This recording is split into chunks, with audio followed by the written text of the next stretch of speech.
So today I'm doing a review on this series of books. They're called the Bad Games Trilogy, and well, they're Bad Games is the series, but it's a trilogy. Third book just came out, and I finished these books in about a month's time. I finished the first one in about a week. It's just called Bad Games, a novel. The second one is called Vengeful Games, and the third one is called Bad Games Hellbent. Each one is different in the tone of it. The first one's definitely the darkest and most stalkerish, or the most horror-filled one. The story follows these two main characters, Patrick and Amy, and they're the good guys or the good family, and they have two kids, and they're basically going on a trip, a nice little trip to a lake house. Little do they know, these crazy motherfuckers come out and they want to play. They're called the Feline, or the Felon, I don't know, Fanaline, I think, brothers. And they're just assholes. They're straight up crazy assholes. They like to stalk, they like to torture, they like to kill anybody and everybody. And they, what's different about them is they can control their urges. They just don't need to kill like randomly. They plan it all out and make sure that they can get away with it.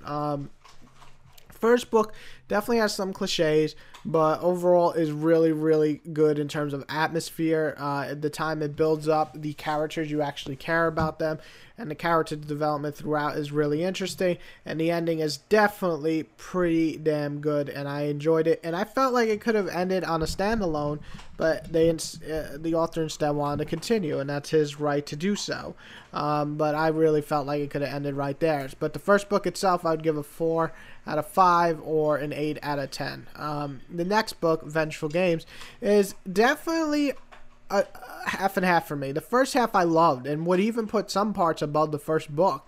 I'm not going to give any spoilers, but it has more characters and it keeps adding on to the suspense, and it really is interesting, the first half. The second half is very different in tone, and you might not like it as much. It kind of goes more of this military, more of this all guns blazing type thing, and it does have still a good sense of darkness, and the ending is definitely lives up to it, but it had such a shift in tone. I would have to say it felt almost like he wrote the first half and then he wrote the second half a month or two later and had a totally different mindset. And the reason I say that is because book 3 is more similar to the second half of book 2. Anyway, the whole thing in book 2 I'd give around a 3 out of 5 or a 7 out of 10. It's a good follow-up, but it's nowhere near the first one in my opinion. Now the third book is an interesting one. There's some stuff I really like about the third book. One, you get more in mind of the killers. You learn more about them, and you definitely learn more about how a protege for a killer would start up. And it's interesting the characters they added, though I didn't feel they were fleshed out as much as they should have been. But you do have some of the old characters, and they have everything comes full circle, and that's what's good. It concludes in the end, and I like that. There doesn't have to be any more, and if there really want to be, I guess it could be, but there really isn't. It's just going to end here, and it feels like it closed up all the plot holes and all the stuff that it had to close up.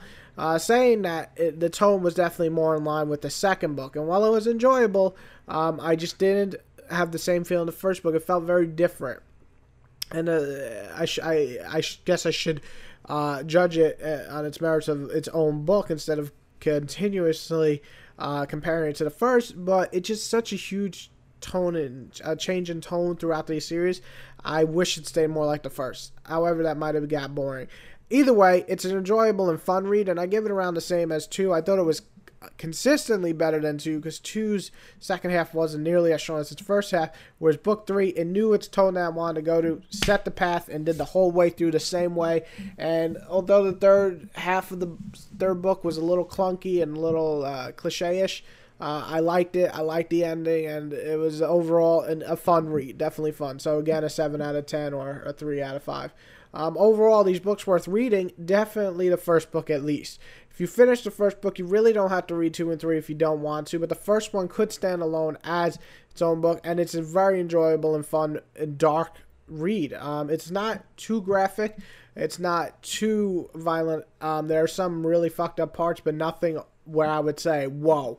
And there's another, I've read quite a few books that made me say, whoa, hold the phone, man.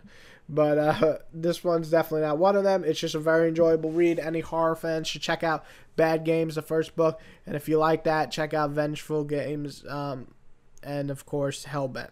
Overall, worth reading. Definitely check it out. And overall, I give the series about 7.5 out of 10.